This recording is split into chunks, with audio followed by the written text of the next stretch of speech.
बच्चों आ जाओ next topic में, इंडिपेंडेंट इवेंट्स। इसमें क्या बोला जा रहा है, ध्यान से सुनना। ये थोड़ा कंफ्यूजन है, बट कंफ्यूजिंग है, थोड़ा ध्यान से सुनना। Consider the experiment of drawing a card. हमने एक कार्ड निकाला from a deck of 52 playing cards. 52 playing cards में से हमने एक कार्ड निकाला in which the elementary events are assumed to be equally likely. अगर 52 कार्ड्स में से एक कार्ड निकालोगे तो टोटल कितने एलिमेंट्री इवेंट्स होंगे? 52 एलिमेंट्री इवेंट्स होंगे, और वो सारे 52 एलिमेंट्री इवेंट्स इक्वली लाइकली होंगे, बिकॉज कार्ड के हर एक कार्ड के निकलने का चांस जो है वो इक्वल है। ऐसा तो है नहीं कि किंग के निकलने का चांस ज़्यादा है और क्वीन के निकलने का चांस कम है, या एस के निकलने का चांस ज़्यादा है, ऐसा कुछ है नहीं। तो 52 कार्ड जो है क्या है हमारे पास? Equally likely. हमने क्या बोला कि if E and F denote the events, E और एफ क्या डिनोट इवेंट को कर रहा है? The card drawn is a spade. जो ड्रॉन कार्ड है वो क्या है? स्पेड है। And the card drawn is an ace. E event किसे रिप्रेजेंट कर रहा है? कि जो हमने कार्ड निकाला वो स्पेस है, सॉरी स्पेड है। और जो एफ इवेंट किसे डिनोट कर रहा है? कि जो हमने कार्ड निकाला वो एस है। तो बताओ कि ई की प्रोबेबिलिटी क्या होगी? मतलब कि पहले बार में ठीक है। अच्छा, अभी यहाँ पे ये नहीं बोल रहा है कि 1 बाई 1 नहीं बोल रहा है, कुछ भी नहीं बोल रहा है। हमने सिंपल इवेंट ले लिया कि ई और एफ दो इवेंट है। इवेंट हमारा क्या है? कि drawn card is a spade, और दूसरा इवेंट एफ क्या है हमारा? Drawn card is an ace. अब क्या बोल रहा है कि ई की प्रोबेबिलिटी क्या होगी? ऑब्वियस सी बात है कि टोटल कितने स्पेड कार्ड है? 13 स्पेड कार्ड है, तो ई की प्रोबेबिलिटी क्या हो जाएगी? 1/4। 13/52 करोगे क्या हो जाएगा? 1/4। अब एफ का क्या होगा? मतलब क्या एस टोटल कितने कार्ड्स है? 4 है। टोटल नंबर ऑफ कार्ड्स कितने? 52। तो इसकी प्रोबेबिलिटी क्या हो जाएगी? 1/13। अब यहाँ पे 1/1 नहीं बोला, इस बात को ध्यान में रखेंगे, ठीक है। ऑल्सो ई एंड एफ, क्या बोल रहा है? ई and F is the event. E and F का मतलब क्या हो गया? इंटरसेक्शन हो गया, ठीक है। The card drawn is ace of spade, मतलब ई इंटरसेक्शन क्या होगा? ये बात पता है ना तुम लोग को, कई बार बताया जा चुका है, बट अगर नहीं पता है तो एक बार चलो मैं फिर से एक बार यहाँ पे ना फटाफट बता दे रहा हूँ। कितने कार्ड्स होते हैं? 52 कार्ड्स होते हैं। एक तो हो गया हार्ट, ठीक है, ये क्या हो जाएगा? हार्ट्स हो जाएगा। ये किस कलर का होता है? रेड कलर का होता है। हार्ट्स जो होता है रेड कलर का होता है। उसके बाद क्या होता है? हार्ट के बाद होता है तुम्हारा डायमंड। ये किस कलर का होता है? ये भी रेड कलर का ही होता है। जो डायमंड्स कार्ड्स होते हैं ना, ये भी रेड कलर के होते हैं। उसके बाद ऐसा होता है एक, सॉरी ऐसा होता है, इसको मैं इससे बनाता हूँ। एक ऐसा होता है,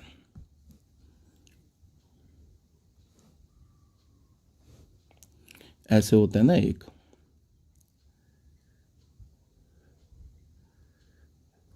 और एक क्या होता है? ऐसा।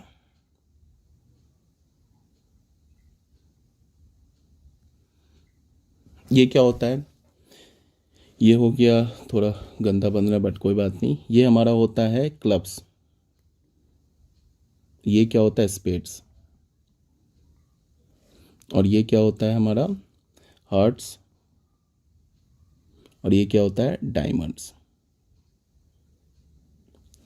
अब यहाँ पे हार्ट्स में भी क्या होता है? सबसे पहले क्या आता है? King, queen, jack, 10, 9, 8, 7, 6, 5, 4, 3, 2, 1। फिर यहाँ पे भी वही किंग, क्वीन, जैक ऐसे करके कहाँ तक आएगा? 1 तक। और यहाँ पे क्या होगा हमारे पास? यहाँ पे हमारे पास आ जाता है,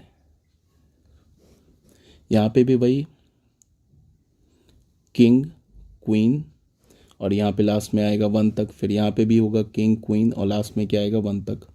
मतलब क्या हो गया? यहाँ पे वही जैक आएगा, यहाँ पे भी जैक आएगा, ऐसे करके। ये जो क्लब्स होता है ना, ये क्लब्स जो होता है, ये क्या होता है हमारा? ब्लैक कलर का, जो मैंने ब्लैक से बनाया भी है। ये स्पेड्स भी क्या होता है? ब्लैक कलर का होता है। ये तो ऑलरेडी आप जानते होगे। तो टोटल कितने कार्ड्स होते हैं? 52 कार्ड्स होते हैं, जिसमें किंग, क्वीन, जैक को हम क्या बोलते हैं? इसको हम बोलते हैं फेस कार्ड। तो यहाँ भी किंग, क्वीन, जैक क्या हो जाएगा? Face card. यहाँ भी किंग, क्वीन, जैक क्या हो जाएगा? Face card. तो टोटल कितने, यहाँ पे जैक ले लेंगे तो कितने फेस कार्ड हो जाएंगे? टोटल 12 फेस कार्ड्स हो जाएंगे, ठीक है। और टोटल नंबर ऑफ कार्ड्स कितने हो जाएंगे? 52। और ये जो 1 है ना, ये 1, ये इसे हम स्पेस बोलते हैं। तो अगर मैं बोलूँ कि हार्ट में कितने स्पेस है, तो एक ही सॉरी, ये जो 1 है इसको हम एस बोलते हैं। तो हार्ट्स में कितने एस हैं, एक एस है। डायमंड में कितने एस है, उसमें भी एक एस है। क्लब्स में कितने एस है, एक एस है। स्पेड्स में कितने एस है, एक ही एस है। ये आ गई बात समझ में। अब क्या बोला जा रहा है, ध्यान से सुनो बात को। देखो क्या बोला जा रहा है यहाँ पे ये बोला जा रहा है कि ई और एफ हमने क्या इवेंट मान लिया, the card drawn is E and F. E event हमने क्या माना, card drawn is a spade. F event हमने क्या माना, card drawn is an ace. अब इन दोनों का अगर मैं इंटरसेक्शन ले लूं तो क्या हो जाएगा, एस ऑफ स्पेड, स्पेड का एस, यही होगा ना। स्पेड भी होना चाहिए, एस भी होना चाहिए। ई का मतलब क्या हुआ, स्पेड भी होना चाहिए। एफ का क्या मतलब हुआ, एस भी होना चाहिए। अगर इंटरसेक्शन लेते हैं तो बीच में क्या हमारे पास एंड है ना, तो एंड का मतलब क्या होता है, इंटरसेक्शन होता है। तो ये क्या हो जाएगा, the card drawn is the S of spades. तो इसका क्या होगा, कितने एस ऑफ स्पेड है, एक ही अभी बताया, तो इसका इंटरसेक्स ये प्रोबेबिलिटी क्या हो जाएगा, 1/52। यहाँ तक कोई दिक्कत नहीं है। अब हमने क्या किया कि हमने लिखा कि कंडीशनल प्रोबेबिलिटी निकाला इवेंट ई का, कब, जब एफ अकर्ड हो चुका है। इसका मतलब क्या कि ई क्या हमारा इवेंट, मतलब कि जब एक स्पेड निकल चुका है तो फिर एक स्पेड निकल चुका है, इसका हमने निकाला ना conditional probability of spade. F हमारा किसे रिप्रेजेंट कर रहा है, स्पेड को। कब, जब एफ अकर हो चुका है। एफ अकर हो चुका है मतलब कि जब एक एस कार्ड निकल चुका है। एफ हमारा क्या है, card drawn is an S, मतलब जब एक एस कार्ड निकल चुका है तो फिर बताओ स्पेड कार्ड निकलने की क्या प्रोबेबिलिटी है। मेरी बात को समझ रहे हो, ठीक है, यही लिखा है ना यहाँ पे। जब एफ अकर हो चुका है तो बताओ ई के अकरेंस की क्या प्रोबेबिलिटी है। एफ हमारा क्या है, the card drawn is an S, मतलब जब एक एस कार्ड निकल चुका है तो अब बताओ स्पेड कार्ड निकलने की क्या प्रोबेबिलिटी है। तो हम लोग मल्टीप्लिकेशन रूल नहीं, कंडीशनल प्रोबेबिलिटी के फॉर्मूले से क्या पढ़ेंगे, probability of intersection F upon probability of F. Intersection F की प्रोबेबिलिटी हमने क्या निकाल दी, 1/52, और एफ की प्रोबेबिलिटी हमने क्या निकाल रखा है, 1/13। तो हमारा आंसर क्या हो गया, 1/4। ये हमारा आंसर हो गया। अब तो मेरी बात को ध्यान से देखो, ये 1/4 है, इसको मैं क्या ऐसे लिख सकता हूं, प्रोबेबिलिटी ऑफ इवेंट ई। देख लो, ई इवेंट की भी प्रोबेबिलिटी 1/4 है ना। तो यहां से हमें फाइनल क्या मिला, यहां से हमें फाइनल मिला प्रोबेबिलिटी ऑफ इवेंट ई, या conditional probability of event E under the condition that F has already been occurred. मतलब क्या है, इसको हम ऐसे बोलेंगे कि जब एक एस कार्ड निकल गया तो बताओ स्पेड कार्ड निकलने की क्या प्रोबेबिलिटी है। वो किसके इक्वल हो जाएगा, प्रोबेबिलिटी ऑफ इवेंट ई के इक्वल हो जाएगा। इसका क्या मतलब हुआ, इसका एक्चुअल में मतलब हुआ कि जब एक एस कार्ड निकल गया ना तो स्पेड कार्ड की प्रोबेबिलिटी में कोई फर्क नहीं पड़ा। वो जैसे इस एस कार्ड निकले या ना निकले, स्पेड की प्रोबेबिलिटी सेम होगी। बात आ रही है समझ में। ये आया ना हमारे पास, ये क्या बोल रहा है कि एक एस कार्ड निकल गया, तो अब बताओ कि स्पेड कार्ड की क्या प्रोबेबिलिटी है। वो किसके इक्वल मिला, प्रोबेबिलिटी ऑफ स्पेड कार्ड। मतलब ये हुआ कि एस कार्ड निकलने से स्पेड कार्ड की प्रोबेबिलिटी पर कोई फर्क नहीं पड़ा, वो जो पहले था वही है। इसका मतलब क्या हो गया कि ये जो दो इवेंट है ना, ई इवेंट और ये जो एफ इवेंट है, ये आपस में इंडिपेंडेंट है। मतलब क्या है कि जब एफ इवेंट हो जाएगा तो ई इवेंट के प्रोबेबिलिटी पे कोई फर्क नहीं पड़ेगा, ठीक है। और जब ई इवेंट हो जाए तो फिर एफ की प्रोबेबिलिटी पे कोई फर्क नहीं पड़ेगा। ये दोनों एक दूसरे से इंडिपेंडेंट है। यहाँ पे हमने अभी क्या दिखाया, यहाँ पे हमने दिखाया कि जब एक एस कार्ड निकल गया तो स्पेड की प्रोबेबिलिटी पे कोई फर्क नहीं पड़ा, वो जो पहले था वही था, ठीक है। अब यहाँ पे देखो क्या है, प्रोबेबिलिटी ऑफ ई क्या है हमारे पास, इसमें क्या हम लोग बोल रहे हैं, प्रोबेबिलिटी ऑफ ई क्या है हमारे पास, 1/4, ठीक है। और ये किसके इक्वल है, probability of conditional probability of E under the condition that F has already been occurred, ये इसके इक्वल है, ठीक है। ये क्या है, इसके इक्वल है। यहाँ देखो क्या है, ये और ये देखो इक्वल क्या है, ये दोनों इक्वल है। इसका क्या मतलब है कि जब एक एफ किसकी प्रोबेबिलिटी है, एस कार्ड की प्रोबेबिलिटी है। इसका ये मतलब है कि जब एक एस कार्ड निकल गया तो स्पेड कार्ड की प्रोबेबिलिटी पर कोई फर्क नहीं पड़ा, यही है ना। ये क्या है हमारा, conditional probability of event E given that F has already been occurred, मतलब कि जब एक एस कार्ड निकल गया तो ई की प्रोबेबिलिटी क्या है जो पहले थी वही है प्रोबेबिलिटी, कोई फर्क नहीं पड़ा. We can say that the occurrence of event F, मतलब क्या है कि इवेंट एफ का अकरेंस, मतलब कि एक एस कार्ड निकलने से event F has not affected the probability of occurrence of event ई. ये समझो, मतलब कि एक एस कार्ड निकलने से स्पेड कार्ड की प्रोबेबिलिटी पर कोई फर्क नहीं पड़ा. अब इसका उल्टा ले लो, मतलब कि conditional probability of F given that E has already been occurred, मतलब कि जब एक स्पेड कार्ड निकल जाए तो फिर एस की क्या प्रोबेबिलिटी है, उल्टा देखते हैं. अब यहां पे हमने क्या बोला कि जब एक एस कार्ड निकल गया तो हमने क्या बोला कि स्पेड की क्या प्रोबेबिलिटी. यहां पे क्या बोलेंगे कि जब एक स्पेड निकल गया तो अब एस की क्या प्रोबेबिलिटी है, इसको देख लेंगे. तो कंडीशनल प्रोबेबिलिटी का क्या फॉर्मूला होता है, पहले इन दोनों का इंटरसेक्शन लिख दिया, फिर डिवाइडेड बाई स्लैश के बाद जो लिखा है वो लिखेंगे डिनोमिनेटर में. इसका इंटरसेक्शन क्या है देख लो, 1/52. तो हमने न्यूमरेटर में क्या लिख दिया, 1/52 लिख दिया. उसके बाद डिनोमिनेटर में ई की प्रोबेबिलिटी के यहाँ से देख लो 1/4 लिख दिया. तो ये हमें क्या मिल गया, ये हमें मिल गया 1/13. अब ये 1/13 क्या है, प्रोबेबिलिटी ऑफ एफ है, ये है ना प्रोबेबिलिटी ऑफ एफ. इसका क्या मतलब हुआ कि ये प्रोबेबिलिटी और ये प्रोबेबिलिटी आपस में क्या इक्वल है. यहाँ देखो ध्यान से,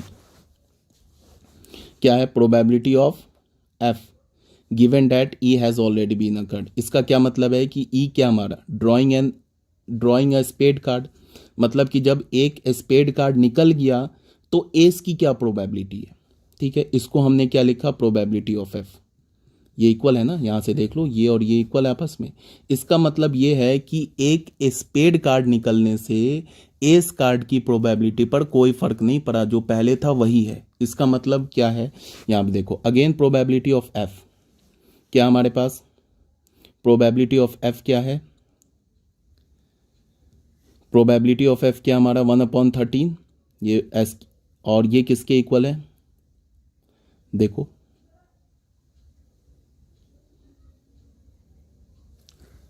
एफ की प्रोबेबिलिटी क्या 1/13 है. और यहां पे क्या है कि जब ई अकर हो गया, स्पेड कार्ड निकल गया, तो एस की प्रोबेबिलिटी और एस की प्रोबेबिलिटी आपस में इक्वल है ना इक्वल.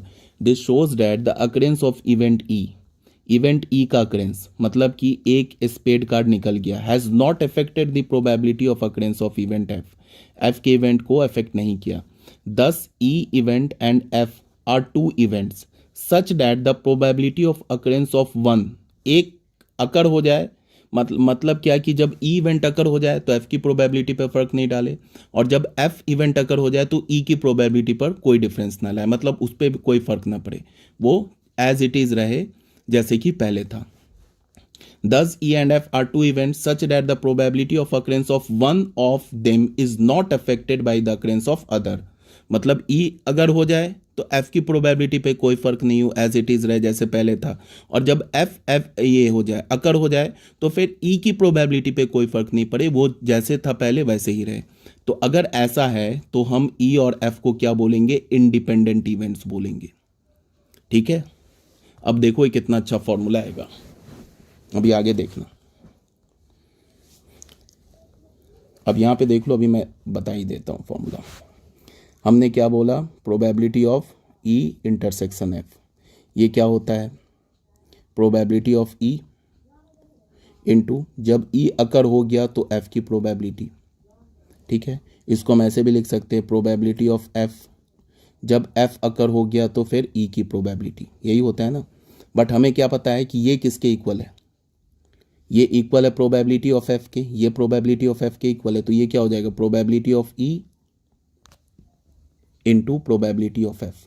फिर ये किसके इक्वल है, प्रोबेबिलिटी ऑफ ई के. इसका मतलब कि जब एफ अकर हो गया तो ई के प्रोबेबिलिटी पे तो कोई चेंज नहीं हो रहा है, वो एज इट इज है. तो इसको हम क्या लिख सकते हैं, ये हो गया हमारा प्रोबेबिलिटी ऑफ एफ और ये क्या हो जाएगा, प्रोबेबिलिटी ऑफ ई.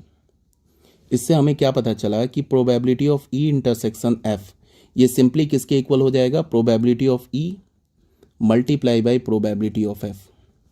ये सिंपली ये फॉर्मूला बन गया. लेकिन ये फॉर्मूला कब बनेगा, व्हेन ई एंड एफ, ये कब बनेगा, when E and F are independent events. E और एफ क्या हो, इंडिपेंडेंट इवेंट्स हो। मतलब क्या हो, ई और एफ को अगर हमने इंडिपेंडेंट बोला, इसका मतलब कि जब ई अकर हो गया तो एफ की जो प्रोबेबिलिटी होगी वो एज इट इज़ होगी जो पहले थी, या जब एफ अकर हो गया तो ई की जो प्रोबेबिलिटी होगी वो एज इट इज़ होगी जो पहले थी। ठीक है, तब हम क्या बोलेंगे, ये हमारा एक फॉर्मूला नया पिक्चर में आ जाएगा और ये काफ़ी इंपॉर्टेंट है। ये तो 2 इवेंट्स के लिए हमने बोला, 2 से ज़्यादा के लिए भी वैलिड है।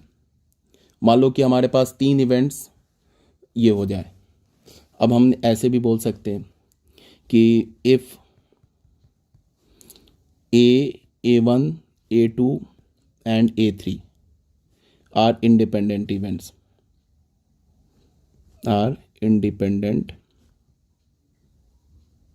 इवेंट्स, ये तीनों इवेंट्स क्या हैं, इंडिपेंडेंट्स हैं। मतलब क्या है कि कोई भी अकर होता रहे, A1 अकर हो गया तो इस 2 की प्रोबेबिलिटी पे कोई फर्क नहीं पड़ेगा, A1 A2 अकर हो गया तो A3 की प्रोबेबिलिटी पे कोई फर्क नहीं पड़ेगा, A2 A3 हो गया तो A1 की प्रोबेबिलिटी पे कोई फर्क नहीं पड़ेगा, कोई भी एक अकर हो तो अगले 2 की प्रोबेबिलिटी पे कोई फर्क नहीं पड़ेगा, या कोई भी 2 अकर हो जाए तो तीसरे की प्रोबेबिलिटी पे कोई फर्क नहीं पड़ेगा। तो सबसे पहले हम ऐसे लिखते हैं, फॉर्मूला क्या हमारा है, जो स्टैंडर्ड रिजल्ट है वो क्या है, A1 intersection A2 intersection A3। इसको हम क्या लिखेंगे, इसको हम लिखेंगे प्रोबेबिलिटी ऑफ A1। ठीक है, ऐसे ही होता है ना, A1 की प्रोबेबिलिटी, फिर क्या हो गया कि जब A1 अकर हो गया तो A2 की प्रोबेबिलिटी,